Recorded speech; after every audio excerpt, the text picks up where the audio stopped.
നമസ്കാരം. ന്യൂസ് കേരള പ്രധാന വാർത്തകളുമായി CK നാസർ കാഞ്ഞങ്ങാട്. വയനാട് ഉരുൾപൊട്ടൽ ദുരന്തത്തിൽ കേന്ദ്ര സഹായം വൈകുന്നതിൽ കേന്ദ്ര സർക്കാരിനെതിരെ രൂക്ഷ വിമർശനവുമായി മുഖ്യമന്ത്രി പിണറായി വിജയൻ. കേന്ദ്ര സർക്കാർ കേരളത്തോട് സ്വീകരിക്കുന്ന സമീപനം വിവേചനപൂർണമായതാണെന്ന് അദ്ദേഹം കുറ്റപ്പെടുത്തി. കേരളം ഈ രാജ്യത്തിന്റെ ഭാഗമാണെന്നും രാജ്യത്തിന് വേണ്ടി വലിയ തോതിൽ സംഭാവന ചെയ്യുന്ന നാടാണെന്നും കേന്ദ്രം അത് മറക്കരുതെന്നും മുഖ്യമന്ത്രി പറഞ്ഞു. ആലപ്പുഴ കഞ്ഞിക്കുഴിയിൽ CPM ഏരിയ കമ്മിറ്റി ഓഫീസ് ഉദ്ഘാടനത്തിനിടെയാണ് മുഖ്യമന്ത്രി കേന്ദ്രത്തിനെതിരെ രംഗത്തെത്തിയത്. വയനാടിനുള്ള കേന്ദ്ര സഹായം വൈകുന്നതിനെതിരെ നവംബർ 19 വയനാട്ടിൽ UDF-ഉം LDF-ഉം ഹർത്താൽ പ്രഖ്യാപിച്ചു. കേന്ദ്ര സംസ്ഥാന സർക്കാരുകൾക്കെതിരെയാണ് UDF ഹർത്താലെങ്കിൽ കേന്ദ്ര സഹായം ലഭിക്കാത്തതിൽ പ്രതിഷേധിച്ചാണ് LDF ഹർത്താലിന് ആഹ്വാനം ചെയ്തത്. രാവിലെ 6 മുതൽ വൈകിട്ട് 6 വരെയാണ് ഹർത്താൽ. അവശ്യ സർവീസുകളെ ഹർത്താലിൽ നിന്ന് ഒഴിവാക്കിയിട്ടുണ്ട്. നാടിനെ നടുക്കിയ വയനാട് ദുരന്തത്തിൽ കേന്ദ്ര സർക്കാർ തരംതാണ രാഷ്ട്രീയം കളിക്കുകയാണെന്ന് കോൺഗ്രസ് പ്രവർത്തക സമിതി അംഗം രമേശ് ചെന്നിത്തല പറഞ്ഞു. 500ഓളം പേർ മരിച്ച ദുരന്തം പ്രധാനമന്ത്രി നേരിട്ട് വന്നു കണ്ടതാണെന്നും വയനാട്ടിലെ ജനതയോട് ചെയ്യുന്ന കടുത്ത അനീതിയാണിതെന്നും ചെന്നിത്തല പറഞ്ഞു. വയനാടിന്റെ പുനർനിർമ്മാണത്തിനു വേണ്ടി പ്രത്യേക തുകയും സ്പെഷ്യൽ പാക്കേജും അനുവദിക്കണമെന്നും അദ്ദേഹം ആവശ്യപ്പെട്ടു. വയനാട് ഉരുൾപൊട്ടലിനെ കേന്ദ്ര സർക്കാർ ദേശീയ ദുരന്തമായി പ്രഖ്യാപിക്കാത്തതിനെതിരെ വിമർശനവുമായി CPM സംസ്ഥാന സെക്രട്ടറി MV ഗോവിന്ദൻ. വയനാട്ടിലേതിനേക്കാൾ ചെറിയ ദുരന്തം നടന്ന സംസ്ഥാനങ്ങൾക്ക് പോലും കേന്ദ്ര സഹായം നൽകിയെന്നും ദേശീയ ദുരന്തമായി പ്രഖ്യാപിച്ചാൽ പുനരധിവാസത്തിന് ദേശീയ അന്തർദേശീയ സഹായങ്ങൾ ലഭിക്കുമായിരുന്നുവെന്നും ഗോവിന്ദൻ പറഞ്ഞു.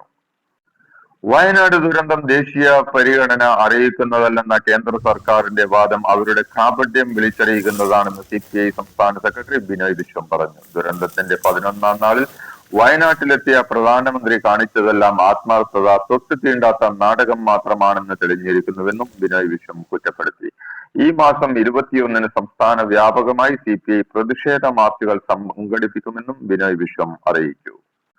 ആത്മകഥാ വിവാദത്തിൽ EP ജയരാജനെ പിന്തുണച്ച മുഖ്യമന്ത്രി പിണറായി വിജയൻ. ഈ പറയുന്ന കാര്യങ്ങളൊന്നും ആ പുസ്തകത്തിൽ എഴുതാൻ ഉദ്ദേശിച്ചിട്ടില്ലെന്ന്, ഇതുവരെ എഴുതിയ ഭാഗത്ത് ഇതൊന്നുമില്ല എന്നുമാണ് അദ്ദേഹം ജനങ്ങളോട് പറഞ്ഞതെന്ന് മുഖ്യമന്ത്രി പിണറായി വിജയൻ വ്യക്തമാക്കി.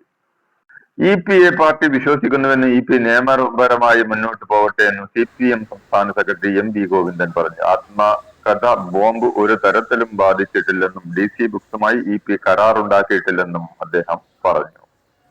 വ്യാജരേഖ ഉപയോഗിച്ചാണ് പാലക്കാട് മണ്ഡലത്തിലെ വോട്ടർ പട്ടികയിൽ പേര് ചേർത്തതെന്ന പ്രതിപക്ഷ നേതാവ് VD സതീശന്റെ ആരോപണങ്ങൾക്ക് മറുപടിയുമായി ഡോക്ടർ P. സരീൻ. ഭാര്യ ഡോക്ടർ സൗമ്യയുമായി ചേർന്ന് നടത്തിയ വാർത്താ സമ്മേളനത്തിൽ സരിൻ പ്രതിപക്ഷ നേതാവിനെ വെല്ലുവിളിച്ച് പാലക്കാട്ടെ വീട്ടിലേക്കും ക്ഷണിച്ചു. വീട്ടിലേക്ക് വന്നാൽ പ്രതിപക്ഷ നേതാവിന് കാര്യങ്ങൾ ബോധ്യപ്പെടുമെന്നും സരിൻ പറഞ്ഞു. ഇരട്ട റോബോട്ടുമായി ബന്ധപ്പെട്ട് ഉയർന്ന വിവാദങ്ങളോടാണ് ഭാര്യയുമായി എത്തി സരിന്റെ മറുപടി. SDPI വെള്ളിയാഴ്ച ദിനങ്ങൾ പാലക്കാട്ടെ മസ്ജിദുകളിൽ UDF-നായി പ്രചാരണം നടത്തുകയാണെന്ന് CPM രാജ്യസഭാ അംഗം AR റഹീം MP പറഞ്ഞു. SDPI ലഘുലേഖകൾ വിതരണം ചെയ്ത് പാലക്കാട്ടെ മത്സരം UDF-ഉം BJP-യും തമ്മിലെന്ന് പ്രചരിപ്പിക്കുകയാണെന്നും റഹീം പറഞ്ഞു. VD സതീശന് വാർത്താക്കുറിപ്പ് തയ്യാറാക്കി കൊടുക്കുന്നത് SDPI ആണോ എന്ന് ചോദിച്ച അദ്ദേഹം മുസ്ലിം വിഭാഗത്തിൽ ഭീതി ഉണ്ടാക്കാനാണ് ശ്രമമെന്നും വിമർശിച്ചു.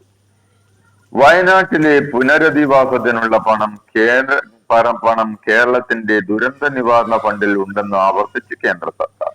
വയനാട് ദുരന്തവുമായി ബന്ധപ്പെട്ട് സ്വമേധയാ എടുത്ത കേസ് പരിഗണിക്കുമ്പോഴായിരുന്നു ഹൈക്കോടതി ഡിവിഷൻ ബെഞ്ചിന്റെ നിരീക്ഷണം. കൂടുതൽ ഫണ്ട് അനുവദിക്കുമോ എന്നത് ഈ മാസം അവസാനിക്കും മുമ്പ് അറിയിക്കുമെന്നും കേന്ദ്രം ഹൈക്കോടതിയിൽ വ്യക്തമാക്കി. എന്നാൽ പോസിറ്റീവായ ഉറപ്പ് കേന്ദ്രത്തിൽ നിന്നും ലഭിച്ചില്ലെന്നും കൂടുതൽ പണം അനുവദിക്കില്ലെന്ന് കേന്ദ്രത്തിന്റെ കത്തിൽ പറയുന്നുണ്ടെന്നും സംസ്ഥാന കോടതിയെ അറിയിച്ചു.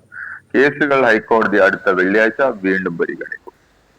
മുണ്ടക്കൈ ചൂരൽമല ഉരുൾപൊട്ടൽ ദേശീയ ദുരന്തമായി പ്രഖ്യാപിക്കാൻ സാധിക്കില്ലെന്ന കേന്ദ്ര സർക്കാർ നിലപാട് കടുത്ത വഞ്ചനയാണെന്നും കേന്ദ്ര സഹായം നിഷേധിച്ചതിനെതിരെ കോൺഗ്രസ് ശക്തമായ പ്രക്ഷോഭം ആരംഭിക്കുമെന്നും KPCC പ്രസിഡന്റ് K. സുധാകരൻ പറഞ്ഞു. രാഹുൽ ഗാന്ധിയുടെയും പ്രിയങ്ക ഗാന്ധിയുടെയും കർമ്മഭൂമിയായതിനാലാണോ വയനാടിനോട് ഈ വിവേചനമെന്ന് സംശയിക്കുന്നുവെന്നും പ്രധാനമന്ത്രിക്ക് രാഷ്ട്രീയ തിമിരം ബാധിച്ചുവോ എന്ന് ജനങ്ങൾ ചോദിക്കുന്നുവെന്നും മനുഷ്യരുടെ വേദനയും ദുരിതവും വെച്ച് രാഷ്ട്രീയം കളിക്കരുതെന്ന് വിനീതമായി അഭ്യർത്ഥിക്കുകയാണെന്നും സുധാകരൻ പറഞ്ഞു. കേന്ദ്ര സർക്കാർ നിലപാടിനെ ന്യായീകരിച്ച് മുൻ കേന്ദ്രമന്ത്രി വി മുരളീധരൻ ആടിനെ പട്ടിയാക്കുന്ന നിലപാടാണ് കേരളത്തിൽ CPM നടത്തുന്നതിന് എന്താണ് ദേശീയ ദുരന്തം എന്ന് CPM മനസ്സിലാക്കണമെന്നും അദ്ദേഹം പറഞ്ഞു. ദേശീയ ദുരന്തമായി പ്രഖ്യാപിക്കാൻ പ്രത്യേക പ്രൊവിഷൻ ഇല്ല എന്ന് മുല്ലപ്പള്ളി രാമചന്ദ്രൻ 2013 ലോക്സഭയിൽ അറിയിച്ചതാണ്. അന്നത്തെ കേന്ദ്ര സർക്കാരിന്റെ നിലപാട് തന്നെയാണ് ഇപ്പോഴും സ്വീകരിച്ചത്. കൂടാതെ കേരളത്തിന് 290 കോടി രൂപ കിട്ടിയ കാര്യം കേന്ദ്ര സർക്കാർ കോടതിയിൽ അറിയിച്ചതാണ്.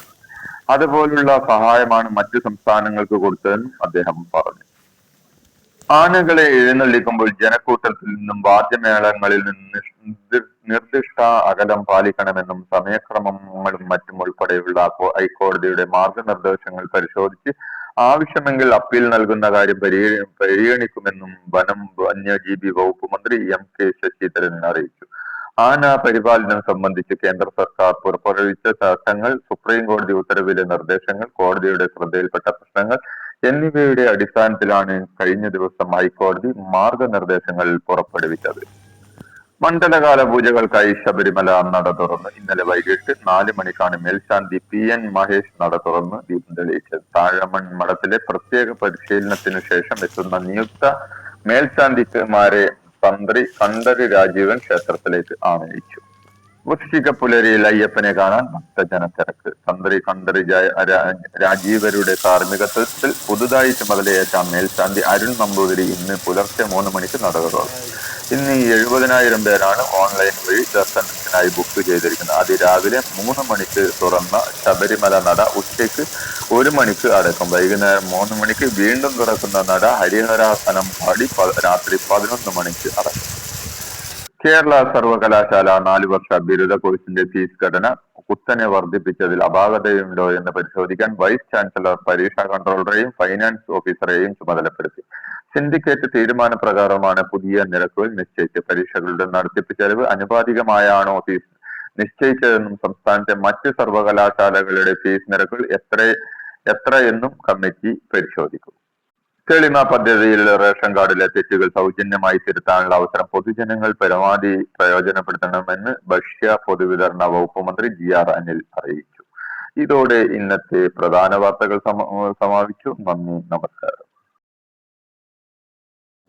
കാഞ്ഞങ്ങാട് മാണിക്കോത്ത് ഗ്രീൻ ഷോപ്പിയുടെ ഏറ്റവും വലിയ വാട്ടർ പ്യൂരിഫയർ സെയിൽസ് ആരംഭിച്ചു. ബോർവെള്ളം, ഫിൽട്ടർ വെള്ളം, കിണർ വെള്ളം എന്നിവ കോംബോ ഓഫർ വഴി നല്ല വെള്ളമാക്കാം. തുക തവണകളായി അടക്കാൻ EMI സൗകര്യം. കൂടുതൽ വിവരങ്ങൾക്ക് ബന്ധപ്പെടുക. Kanhangad Manikoth Green Shoppy 9447151447. Thank U.